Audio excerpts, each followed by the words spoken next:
İstanbul, 1910'ların eşiğinde, zamanın dışında asılı kalmış, yorgun bir imparatorluk başkentidir. Boğaziçi'nin suları, yüzyıllardır olduğu gibi yine kurşuni ve ağır akar. Sultan Reşad'ın saltanat kayığıyla süzüldüğü o sahne, bir devletin son huzur rüyası gibidir. Kürekçilerin nizamı, padişahın o korunaklı fanusu ve suyun üzerindeki o aheste süzülüş. Sanki dünya yanmıyormuş, Balkanlardan gelen barut kokusu payitahtın burnunun direğini sızlatmıyormuş gibi bir tevekkül hali. Ancak bu fırtına öncesi o tekinsiz sessizliktir. Çünkü suyun üzerinde saltanat kayığı süzülürken, karada bambaşka bir dünyanın ayak sesleri duyulur. Şehir, tarihinin en karanlık dönemine girerken, bu çöküşün ilk ve en uğursuz işareti sokaklarda belirir. Modern bir şehir görünümü yaratma arzusuyla, yüzyıllardır İstanbulluyla iç içe yaşayan, bu sokakların kadim sakini olan köpekler toplanır. Teknelerle Sivriada'nın o kurak kayalıklarına ölüme terk edilirler.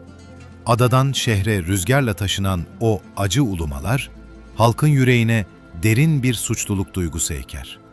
İstanbul halkı bu hayırsız ada faciasını büyük bir uğursuzluk sayar. Yaklaşan savaşları, yangınları ve kayıpları o dilsiz dostların tutan ahına yorar. Şehirde bu vicdan azabı ve siyasi deprem sürerken hayat garip bir inatla modernleşmeye çalışır. Tarihin en çarpıcı tezatlarından biri Galata Köprüsü'nün üzerinde yaşanır. Rayların üzerinde parlayan o modern, elektrikli tramvay, şehrin batıya dönük yüzüdür. Ancak hemen önünde raylara yatırılmış kurbanlar, elleri havada dua eden sarıklı hocalar ve fesli kalabalık. Modernite İstanbul'a sessizce girmez. Dualar ve kurban kanıyla kadim gelenekle harmanlanarak girer. O gün edilen dualar ve kesilen kurbanlar aslında çok yakında cephelerde verilecek büyük mücadelenin ve ödenecek ağır bedellerinde habercisidir. Şehir hızlanıyordur. Sokaklarda artık sadece faytonların tıkırtısı değil, ilk otomobillerin gürültüsü de vardır. Ama o otomobillerin içinde neşeli turistler değil, yüzleri gergin, zihinlerinde yaklaşan savaşın planlarını taşıyan subaylar oturmaktadır. Teknoloji bu şehre konfor değil, savaş makinesi olarak girmiştir. Ve sonra o ses duyulur. Fatih Camii'nin avlusundan yükselen ve bir anı donduran o ses. Şeyhülislam'ın okuduğu Cihad-ı Ekber fetvası, İstanbul'un semalarında bir ölüm fermanı gibi yankılanır. Bu ses sadece cami avlusundaki kalabalığı değil, şehrin geleceğini de biçer. Bu biçilen gelecek, en çok da sanat tarihi öğrencilerinin o gencecik yüzlerinde saklıdır. Ellerinde silah değil, kalem tutan, bir bahçede İstanbul'un güzelliklerini resmeden bu sanayi nefise mektebi öğrencilerine iyi bakın. Ceketleri, duruşları, gözlerindeki o ışık. Onlar bu şehrin aydınlık yüzüdür. Ancak fetva okunmuştur bir kere. O tuvaller yarım kalacak, o kalemler bırakılacak ve o eller Galicia'da, Çanakkale'de soğuk namluları tutacaktır. Bu manzara bir imparatorluğun hafızasının ve yetişmiş insan kaynağının savaş meydanlarında nasıl yok olacağının sessiz bir ilanıdır. Savaş yılları şehri yavaş yavaş kemirir. Eminönü meydanındaki kalabalık artık neşeli bir pazar kalabalığı değildir. İyaşe kuyruklarının, yokluğun, bir parça ekmek için bekleşmenin kalabalığıdır. Şehir açtır. Öyle ki buğday tükenince ekmekler süpürge tohumundan, mısır koçanından yapılır olur. İstanbul'un kursağından geçen o kapkara, sert süpürge ekmeği, yokluğun en acı tadı olarak hafızalara kazınır. İstanbul, kendi açlığına rağmen misafirine kapıyı kapatmaz.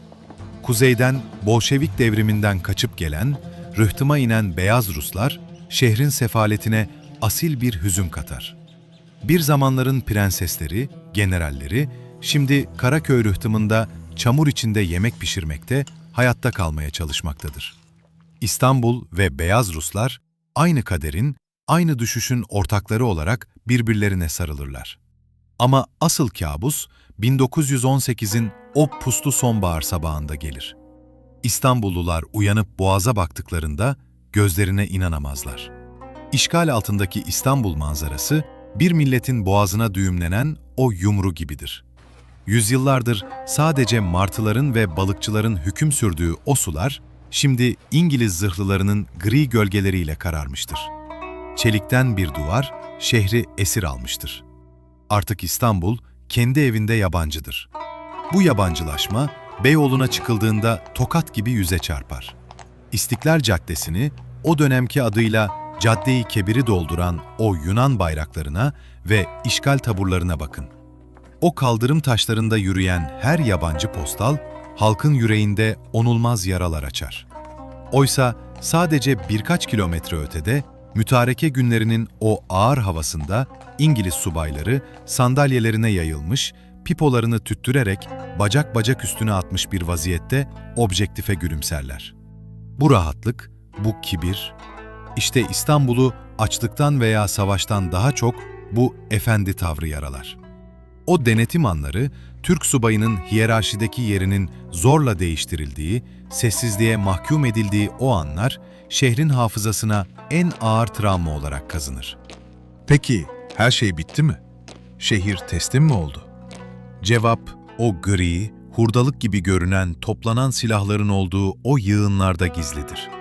İngiliz askerinin elindeki sopayla bir çöp yığınıymış gibi dürttüğü o paslı tüfeklere, o top arabalarına bakın. İşgalciler, Türk ordusunun bittiğini, bu demir yığınlarının artık bir tehdit olmadığını sanmaktadır. Oysa yanılıyorlar.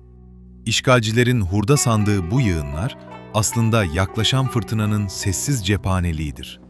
Şehrin damarlarında başka bir kan akmaktadır. İngilizlerin hurda deyip geçtiği o silahlar, geceleri sırra kadem basar. Karakol cemiyeti gibi gizli örgütler, o tüfekleri bazen bir cenaze alayındaki tabutun içine gizleyerek, bazen de balıkçı takalarıyla boğazın karanlık sularına emanet ederek Anadolu'ya kaçırır. İstanbul teslim olmuş görünse de yeraltı hiç uyumaz. Gündüz cephe gerisinde Hilal-i Ahmer için yardım toplayan kadınlar vardır. Başındaki örtüsü, boynundaki yardım kutusu ve o mağrur duruşuyla sokak sokak gezen bu kadınlar aslında bitmeyen bir savaşın neferidir. Toplanan her kuruş Anadolu'ya gidecek bir mermiye dönüşür. Ve nihayet o biriken öfke, o sessiz direniş meydanlara taşar. Sultanahmet mitingi. Minarelerin gölgesinde toplanan o on binlerce insan, o kara kalabalık. Artık korku yoktur.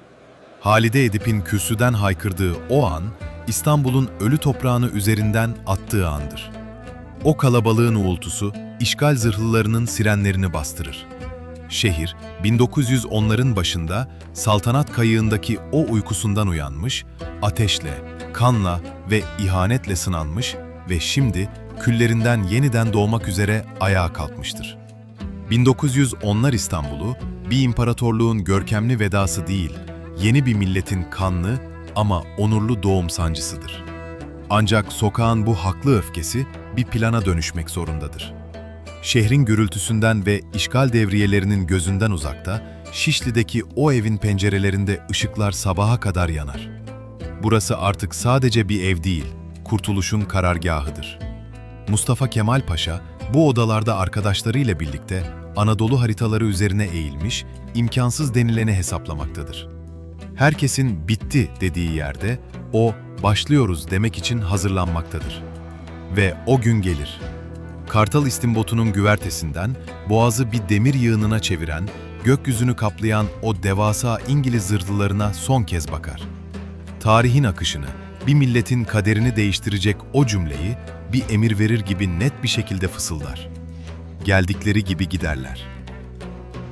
İstanbul, sisler içinde arkada kalırken, o köhne vapur, Karadeniz'in hırçın dalgalarına, Samsun'a doğru yol alır. İstanbul'un 1910'ları, hüzünlü bir sonbahar gibi biterken, Anadolu'da yaklaşan baharın, o büyük fırtınanın ayak sesleri duyulmaktadır. Asıl hikaye şimdi başlıyordur.